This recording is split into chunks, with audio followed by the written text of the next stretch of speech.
AITA for having another man fix the things in my house after my husband refused. I, 26F, have been married to my husband, 28M, for 4 years. When we first got together, he was everything I thought I wanted in a partner. Smart, funny, hardworking, and incredibly handy around the house. Seriously, he could fix almost anything, and I love that about him. I grew up in a household where my dad wasn't exactly Mr. Fix-It, so having someone who could take care of that side of things felt like a dream. But as time has gone on, something has shifted. I'm not sure if it's the stress of work, life, or just falling into bad habits, but my husband has started letting things slide. It's like he's always too busy to help around the house or tackle projects. And let me be clear, I do a lot. I manage the cooking, cleaning, grocery shopping, scheduling, you name it. I'm not saying he doesn't do anything, but when it comes to maintaining our home, the division of labor is very lopsided. Now for the actual issue. Over the past year, yes, an entire year, I've been asking my husband to do a few specific things in our apartment. First, we needed to replace our ancient refrigerator.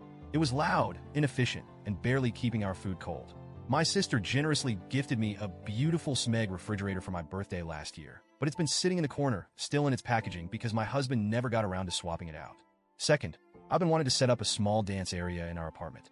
Dancing is my passion and my primary form of exercise. It's not just about staying fit, it's my therapy, my joy, my escape. I asked my husband to install a ballet bar, a pole, and a mirror so I could practice at home. He said he'd do it, but every time I brought it up, there was another excuse. I'll get to it next weekend, or I don't have the right tools right now, or do we really need to drill holes in the walls for this? At first, I was patient. I get it, life gets busy. But as the weeks turned into months, my patience wore thin. It felt like he didn't take my needs seriously or care about how much this meant to me. I even tried to compromise by offering to help or hiring someone to do it, but he shot those ideas down too. Why waste money when I can do it myself, he'd say, but he wasn't doing it. Finally, a few weeks ago, I hit my breaking point. I decided to take matters into my own hands. Our apartment complex has a maintenance team, so I figured I'd start there. I knew they technically only handle repairs, but I thought maybe they could help with the fridge. I approached one of the maintenance workers, let's call him Mike, and explained the situation. I told him about the Smeg fridge and asked if there was any way he could install it for me. He smiled and said, "That's not really in my job description, but I'll see what I can do." Honestly, I nearly cried from relief. Mike came over the next day while my husband was at work. He not only swapped out the old fridge, but also organized everything inside the new one. I was so grateful I could have hugged him, but I settled for a heartfelt thank you instead. Before he left, he handed me his number and said, "If you ever need anything else, just let me know. No need to go through the online ticket system." At the time, I thought he was just being nice. I didn't think anything of it. A week later, I decided to text Mike again. I asked if he could help with the ballet bar, pole, and mirror. I told him the truth. I'd been waiting for my husband to do it for a year, but it just wasn't happening. Mike replied almost instantly, "Sure thing. I'll be there in 5 minutes." True to his word, Mike showed up with his toolbox and got to work. He was efficient and meticulous, making sure everything was secure and level. He even cleaned up the dust and debris afterward. I tried to tip him, but he refused. "No need for that," he said with a smile. "I'm happy to help." I felt such a wave of relief and gratitude. Finally, I had the space I'd been dreaming of, and I didn't have to beg or nag anyone for it. But then my husband came home.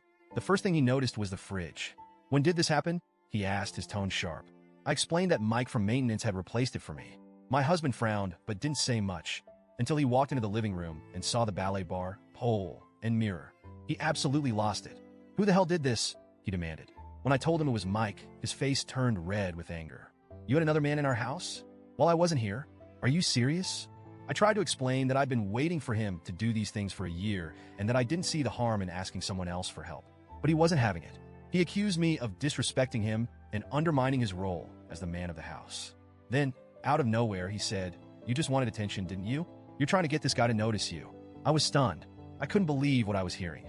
I told him that was ridiculous and that Mike was just doing his job. But my husband wouldn't let it go. He kept accusing me of being inappropriate, saying it wasn't okay to have another man in the house while he wasn't there. He even implied that Mike had ulterior motives, which made me feel gross and uncomfortable because I hadn't seen anything from Mike to suggest that. The argument spiraled from there. My husband said I'd emasculated him by going behind his back and that I didn't respect him as a husband. I shot back that if he had just done the things I'd asked, none of this would have even been necessary. That didn't help. If anything, it made him angrier. Now he's barely speaking to me. He insists I was out of line and says I owe him an apology. I, on the other hand, feel like I was pushed into a corner. I waited an entire year, tried to be patient, and only took action when I felt like I had no other choice. From my perspective, I don't see how getting help from maintenance makes me a bad wife. But maybe I'm missing something? So Reddit, AITA,